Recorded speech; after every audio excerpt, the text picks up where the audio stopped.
익숙함 속 새로운 발견. 찾아보세요. 다우닝.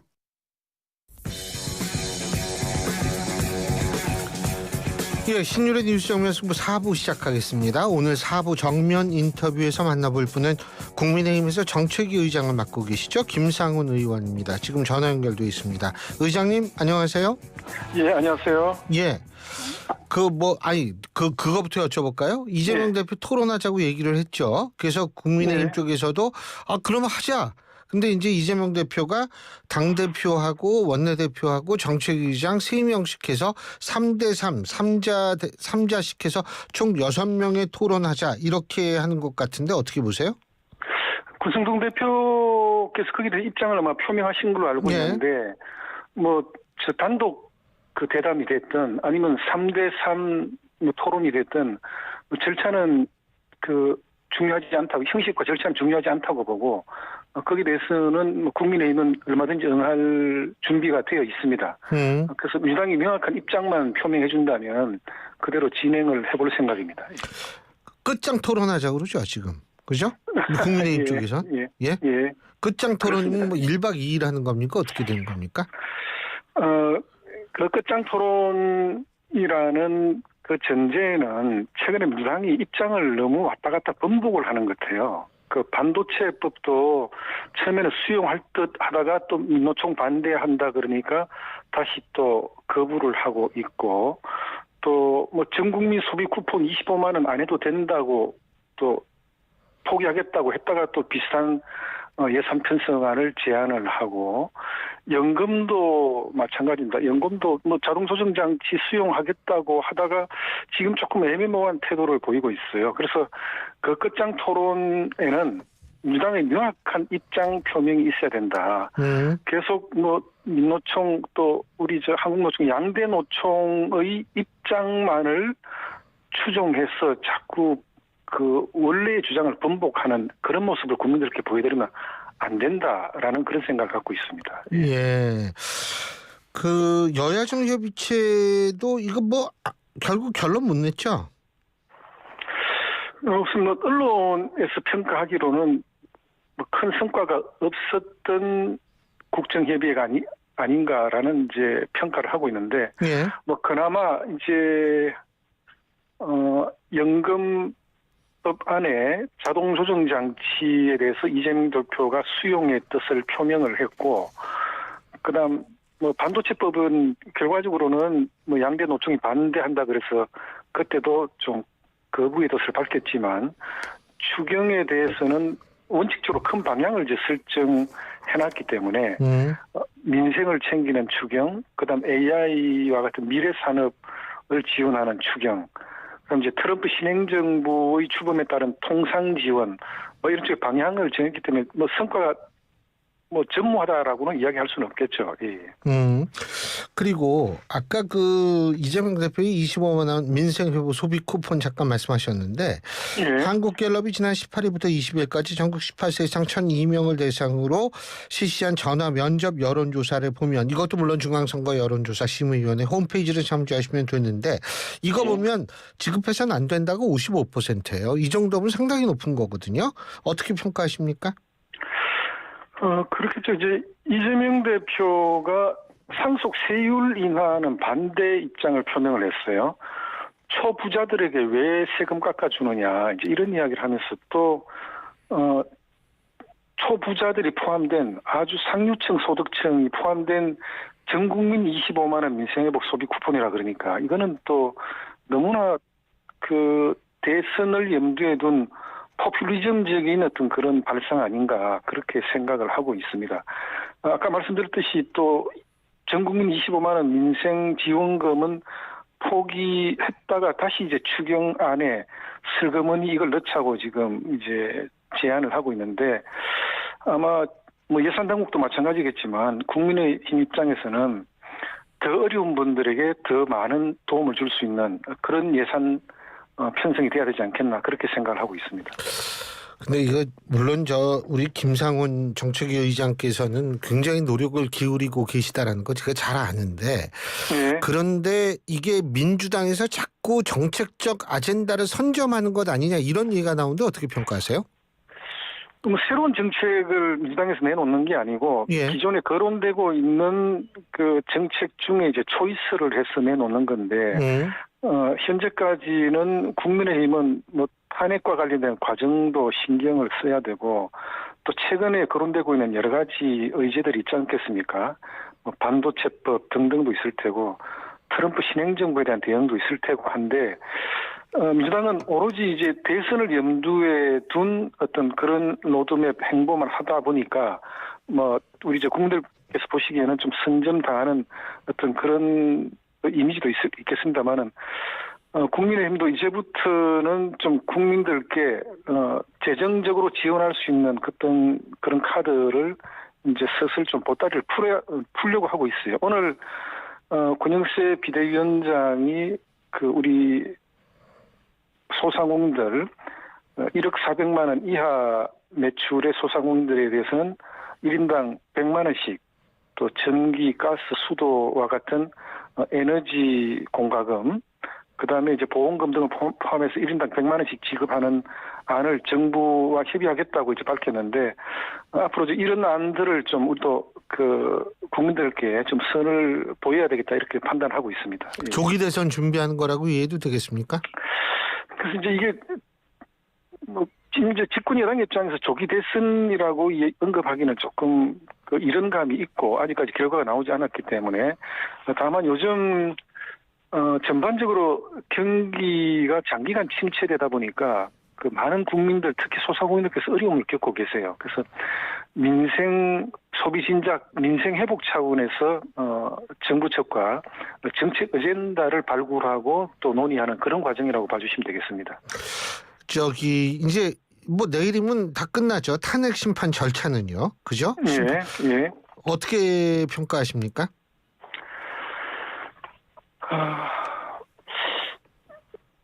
이재명 대표의 공직선거법 재심 선고 공판 이전에 탄핵의 결과를 내놓고자 하는 헌법재판소의 좀 카르텔적인 어떤 그런 면모를 저희들은 좀 의심을 하고 있습니다.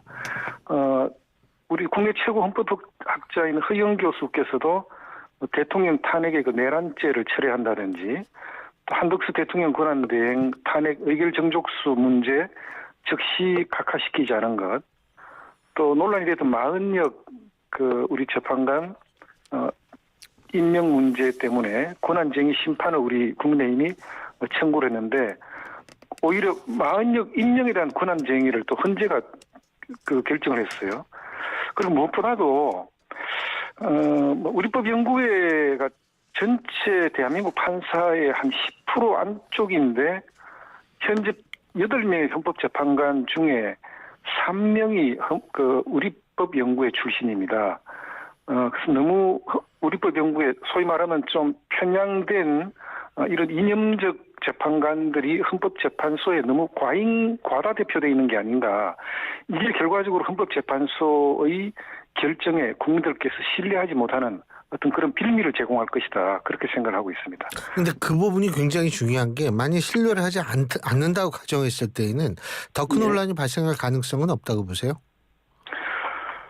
지금 문제가 될 수 있죠. 지금 전국 대도시를 중심으로 해서 탄핵 반대 집회가 계속 진행되고 있고 뭐 예상을 뛰어넘는 인원들이 지금 그 집회에 참가를 하고 있는데 이런 부분도 헌법재판소는 뭐 다들 여론재판, 정치재판을 한 곳이라고 요즘은 평가를 하고 있는데 이런 여론을 우리 헌법재판소도 눈여겨 지켜봐야 된다. 그렇게 말씀드리겠습니다. 그런데 어쨌든 그럼에도 불구하고 헌법재판소가 어떠한 결정을 내리든 국민의힘은 그런 헌법재판소의 결정을 존중하고 따른다. 이것을 분명히 할 수 있겠죠? 예, 민주당은 뭐 최근에 국민의힘의 여러 가지 좀 우리 당 지도부의 발언을 갖고 헌법재판소의 결정에 불복하고자 밑밥을 까는 게 아닌가라고 비판을 했지만 헌법재판소의 결정에 대해서 불복할 수 있는 사항은 아니라고 봅니다.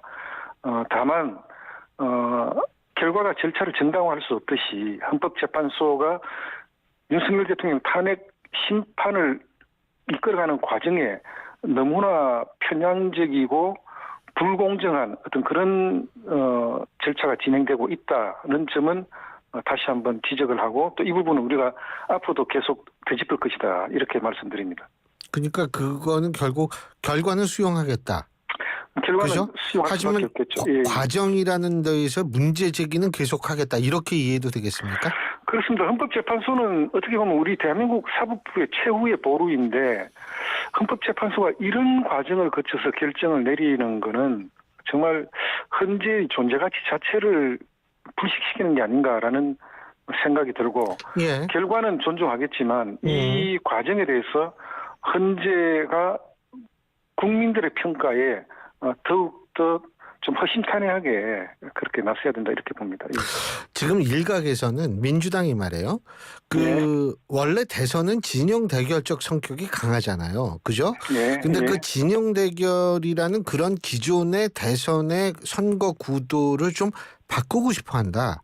어떤 방향으로 바꾸고 싶냐 하면 내란 옹호 세력 대 내란 반대 세력 혹은 민주적 헌정 질서 수호 세력 대 반민주 세력 뭐 이런 식으로 하려고 한다라는 그런 얘기가 나오거든요. 제가 지금 이 말씀을 드리는 이유는 지금 국민의힘이 소위 말하는 탄핵에 대해서 뭐 반대 일부 의원들이 반대 얘기를 하고 지금 말씀하셨던 헌법재판소의 문제 제기를 하고 이런 것들은 지금 만일 민주당이 그런 생각을 한다면 그런 선거 구도의 안착을 도와주는 거 아니냐 이런 비판이 나올 수도 있는데 어떻게 보십니까? 제가 다른 언론 인터뷰에서도 이야기했지만 제가 요즘 느끼는 민주당은 제가 과거에 알고 있던 민주당이 아니에요. 제가 19대 20대 때 겪었던 민주당은 그래도 정의가 존중되는 그런 정당이었습니다. 지난 문재인 정부 때부터 민주당은 민주라는 명칭에 걸맞지 않은 정당이 됐어요. 정의롭지 못하고 그다음 뭔가 잘못되어 있는 과정에 스스럼 없이 참여하는 좀 비열한 그런 정당이 됐다 이렇게 생각합니다. 왜 제가 이런 말씀 드리냐면 계엄 선포가 있기 전에 민주당은 국회를 탄핵 소추와 특검이 범람하는 국회로 만들었어요. 민생은 뒷전에 물려놓고 오로지 탄핵, 오로지 특검이었습니다. 한 달에 제가 계산해 보니까 탄핵 2건, 특검 2건씩 매달 발의가 됐어요. 이거는 산술 평균을 하면 매주 한 건의 탄핵과 특검이 제기가 됐던 겁니다. 민생입법은 안전에도 없었어요. 이런 정당이 과연 국민들의 민생을 챙기고 경제를 활성화시킨다는 그런 정당이 될 수 있을 것인지 국민들께서는 정말 좀 냉철하게 판단하셔야 되는 게 아닌가 그렇게 생각하고 있습니다. 지금 국민의힘 내부에서는 조기 대선 준비를 조금 하고 있죠? 아까 말씀드렸듯이 예, 공식적으로는 그렇습니다만. 예. 어쨌든 많은 국민들께서 어려워하고 계시기 때문에 소비 진작이라든지 또 민생을 챙기는 그런 정책 어젠다 발굴에 적극적으로 나서고 있습니다. 그래서 최근에 언론에도 소개가 됐지만 예전에 볼 수 없었던 정부 척가의 당정 협의 폭을 넓히고 있습니다. 그래서 문제가 이슈가 되는 그런 민생 현안들을 계속 챙겨 나가는 것이 우리 여당의 책임이고 예. 또 이게 혹시 있을지 모를 대선 준비라고 보셔도 되겠죠. 그래서 우리는 일단 대선을 직접적으로 염두에 둔다기보다는 당면한 민생을 책임지는 민생 문제를 해결하는 그런 쪽으로 보폭을 넓혀가고 있습니다. 지금 제가 좀 궁금해서 단도직입적으로 여쭤보는데 예. 지금 탄핵에 공식적으로 대통령 복귀해야 되고 탄핵 반대한다라고 얘기하는 당내의 잠룡이 있습니다. 이분들하고 처음부터 탄핵에 반대했던 또 잠룡이 또 있죠. 몇 분이. 이 두 그룹으로 나눴을 때 당원들의 분위기를 누가 더 잘 좀 반영할 수 있을 거라고 보십니까? 제가 당원들을 대상으로 한 여론조사 결과를 제가 아직까지 보지 못했기 때문에 명쾌하게 말씀드리기는 그렇습니다만은 우리 당의 전체적인 어떤 그런 당원들의 정서는 탄핵에 대해서는 반대하는 입장이 더욱더 강하다고 보여지고 또 계엄 선포 이후 민생이 굉장히 어려워졌어요. 아까 말씀드렸던 대로 이제 민생을 더욱더 챙겨가는 그런 여당이 돼야 된다는 그런 주문들을 많이 하고 있습니다. 그래서 뭐 국민의 입장에서는 탄핵과 관련된 부분은 아까 말씀드렸던 대로 헌법재판소의 결정을 존중을 해야 되겠지만 이 과정에 너무나 많은 분들이 어려움을 겪고 계시기 때문에 더욱더 민생 문제에 좀 천착해서 문제를 풀어나가는 그런 정당이 돼야 된다 그렇게 생각을 하고 있습니다. 지금 국민의힘의 또 다른 좀 논란이 되고 있는 것은 명태균 씨 논란 아니겠어요? 그죠? 예. 이거 어떻게 보세요? 이 문제도 이거 사실 해결하고 가야 되는 거 아니에요? 어떻게 보세요? 그렇죠. 우리 신일 선생님께서 보시기에도 명태균 씨는 브로커 아니겠어요? 왜 저를 끌고 들어가십니까? 브로커고 예. 또 전형적인 선거 브로커입니다. 그래서 뭐 이분은 저도 직접적으로 알지는 못하지만 사실상 최근 명태균 씨 논란은 제2의 김대엽 병풍 조작 사건 또 제2의 생태탕 사건이 아닌가 싶습니다. 다행히 명태균 사건에 대해서 우리 국민의힘이 그 입장 표명을 한다기보다는 사법적으로 이제 절차가 진행되고 있습니다. 창원지검에서 수사가 마무리가 되었고 또 11명의 검사가 투입돼서 기소까지 마친 상태예요. 이제는 재판부의 공정한 판결을 기대하는 사법부의 시간이라고 봅니다. 그래서 이제 명태균 소위 말하는 그 게이트는 이제 이 사법부의 그 판결 과정을 국민들께서 한번 지켜봐 주실 필요가 있다 이렇게 생각이 됩니다. 근데 이 명태균 특검법이 방금 야당 주로 법사위 소위 의결됐다 그러네요? 예? 예. 그러면은 이거 이제 처리돼야 되는 거 아니에요? 그죠? 그렇죠. 국민의힘 입장에서는 그 명태균 특검이라고 하지만 그 인지 사건까지 수사 과정상에 그 인지된 내용도 수사할 수 있도록 하는 수사의 대상과 범위가 사실상 무한대입니다. 그래서 이건 위법적인 요인이 있다고 보여지고 예. 특검법은 현재 진행 중이나 또 마무리된 수사 결과가 미진하다고 판단됐을 경우에 예외적으로 보완하기 위해서 진행되는 것이 특검법인데 지금 수사가 마무리가 됐고 사법부의 판결을 기다리고 있는 사건에 대해서 특검법을 통과를 시켰어요. 그래서 이거는 국민의힘이 수용하기가 어렵다고 보고 또 제2요구권 행사도 좀 신중하게 이제는 검토를 해야 되지 않겠나 그런 생각을 하고 있습니다. 지금 그 이재명 대표의 중도 보수 주장은 어떻게 평가하세요? 제가 뭐 언론사 인터뷰에서도 이야기했습니다만 위장전입이라고 보시면 됩니다.